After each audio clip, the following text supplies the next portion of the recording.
Welcome back to the Brew Bowl, where we're ready for another NPC game summary. So there seem to be, most people seem happy with the format from the last one, so we might keep using that for this season, the Brew Bowl. So today we'll be covering off the match between the Icehorn Peak Jarls and the Talabechland Griffons, and I will switch over to the vlog so you can see how it went. Alright, so starting off, the Griffons won the coin toss and they decided they would receive. The Jarls did get a blitz on their first turn. The ball goes out of bounds and the thrower gets the ball, but three Jarls players do storm in. Ivan the Daggerblood blitzes Ottfried Rower, but only pushes him back down the sideline. So on to Griffin's turn one. Archibald Hecker knocks down and stuns Sir Gunnison with help from Isaban Beckers and Rudolf Loeb. Ergo the Ogre knocks Reini Meldenson back with a double push. With help from the Ogre and Seeger Hannawald, Ottfried Rower knocks down Ivan the Daggerblood and gets off the sideline. Oswald Cliphill moves to the far side to look for an opportunity to pass next turn.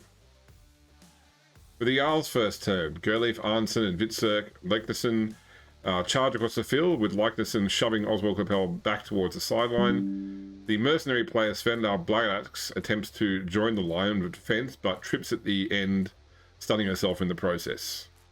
She's a reliable ringer, for the record. Griffin's turn two. Trying to create some space, Ergo pushes Reini Meldenson away, and Isaban Breckers and Seeger Hannawald push Ivan Daggerblood back. This creates an opportunity for Oswald Cliphill to try and run across and pass the ball to Ottfried Rower for a run up the sideline. Unfortunately, Cliphill is tackled trying to get away from the Jarls players, and he goes down, dropping the ball and ending the Griffin's turn.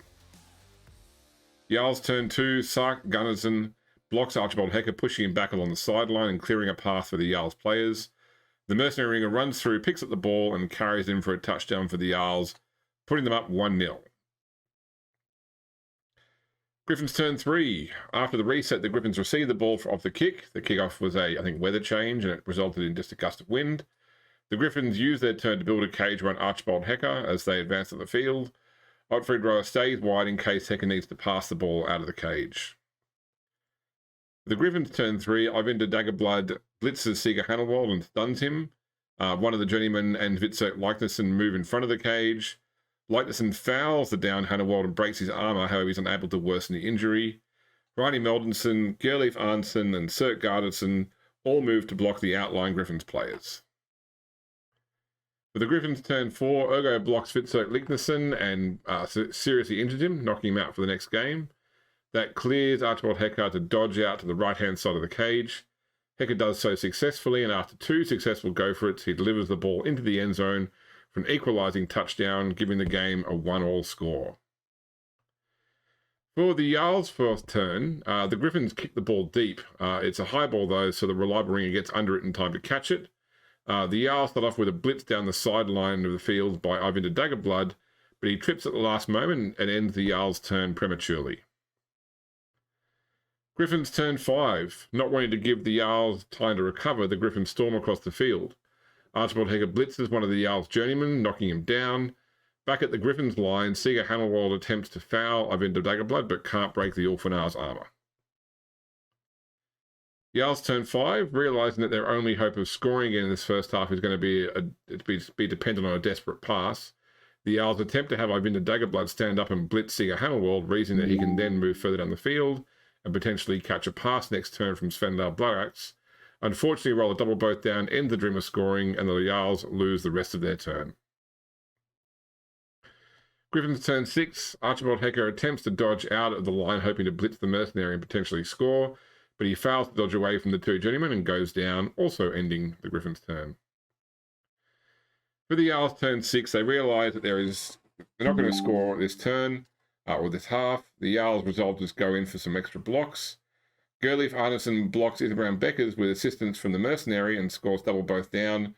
In a brain fart moment, though, we forgot that Norse linemen all have block, and we end the half there. Setting up for the second half, the Griffins kick to the Jarls in the second half, with the score all tied up at 1-1.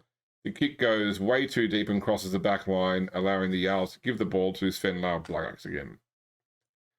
So Jarls turn seven. Ivan the Daggerblood redeems himself with a successful blitz against Archibald Hecker, having fallen trying to do so through the same thing last half. He pushes Hecker back down the sideline and knocks him down. The two journeymen and Gerleif Arnson form a mostly complete cage for Senlar Bloodaxe, while Harani Meldenson and Sark Gunnison do their best to tie up the defenders on the far side of the field and limit who can attack the cage. Griffins turn 7, seeing an opportunity for a removal, Hecker stands up.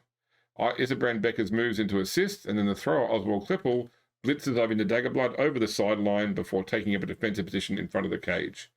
Ivinda avoids any sort of injury at the hands of the crowd and returns to the team's dugout. The Griffins attempt to move Ergo towards the side of the cage, but the ogre becomes boneheaded. Jarls turn 8. Thirk Gunnison uses his strength advantage to knock down Otfried Rower, and the general managed to knock down Seeger Hannelwald and knock out Oswald Klippel. Seeing an opportunity to run past the boneheaded ogre, Svenlau Bloodaxe runs for the end zone with the ball. She trips one square away, however, and falls down, dropping the ball into the Griffins' end zone. Griffins turn 8. In an attempt to get the ball away from the Jarls, Archibald Hecker runs back to the end zone and pick it up. However, he fumbles the ball, and the Griffins' turn ends very quickly. Jarls turn 9. Thirk Garlison moves into the end zone to mark Archibald Hecker and the ball. One of the Jarls journeymen blocks Iserbrand Breckers and badly hurts him, knocking him out for the rest of the game. The other journeyman then blitzes Archibald Hecker, knocking him over the back line, though he avoids injury by the crowd.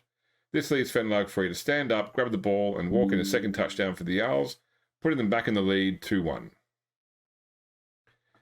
Griffins turn 9. Following the Jarls kick, the Griffins move Seeger Hannelwald and Rudolf Loeb forward to begin forming a cage. However, when Otfried Rower goes to gather the ball, which has landed in their line, he fumbles the ball, turning over to the Jarls. Jarls turn 10. The Jarls waste no time in punishing Rower's carelessness. Sert Garnison blitzes him, knocking him back and down and finally stunning him. The Jarls form a line on the Griffins' line of scrimmage, and Svenlar Bloodaxe is able to pick up the ball. Griffins turn 10. Kai Homan and Archibald Hecker move into position to hold up the Jarls' advance. Ergo attempts to block the ball carrier, but he rolls double both down, and both the mercenary and the ogre end up stunning one another.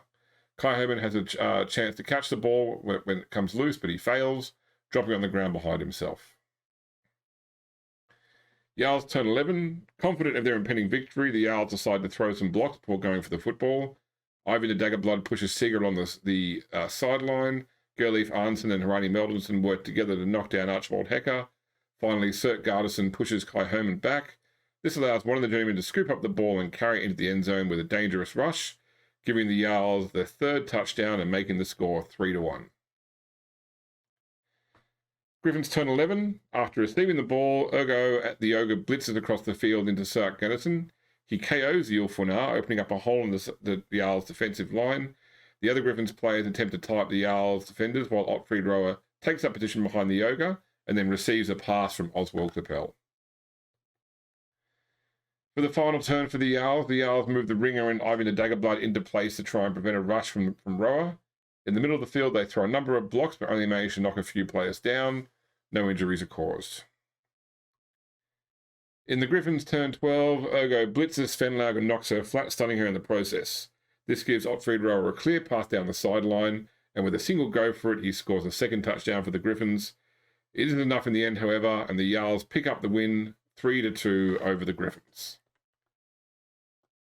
Oh, sorry, let's go back to Megan. So that is the Jarls versus Griffins game. A win for the Jarls, and hopefully you find this format entertaining. And we'll be back shortly with some more games. I think tomorrow we'll be back with some more actual gameplay, both player versus NPC and player versus player. So watch this space. There's also still one more NPC game to come this round as well. So I hope you're enjoying the show, and I hope you will continue to watch.